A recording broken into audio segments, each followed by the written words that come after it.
Now, one reason why those in government must consult the will of the people is that Cicero has confidence in the moral intuitions of the people.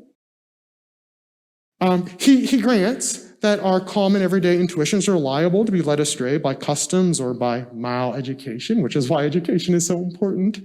But nevertheless, he believes that common everyday people can have some kind of general grasp of morality. And here's where the argument from natural law comes in the title of this event.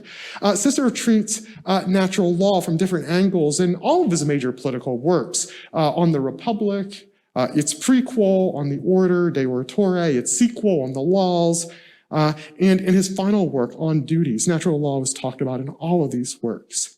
Nature, he argues, on the Order, gives everyone, even the non-expert crowd, even the commoner, the capacity to discriminate about morality and to make moral judgments. There's little difference between the expert and the commoner when it comes to making judgments about politics. Just as in music, when non-experts can detect clashing notes in a chord, which happens when I'm playing the piano more frequently than many, but just as you don't have to be a music scholar to detect when I'm playing a wrong chord. Right? So just as you can detect clashing notes in a chord, there are some things so discordant to people's ears that they strike us as wrong, even if we can't immediately give a philosophical or rational justification as to why.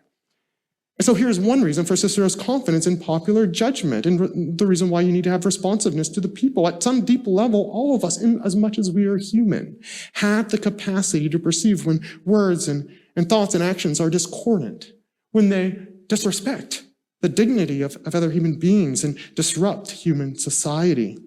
This moral, and I call this in my book on Roman political thought, an aesthetic sense, can be aroused by auditory and visual means, no less by rational arguments.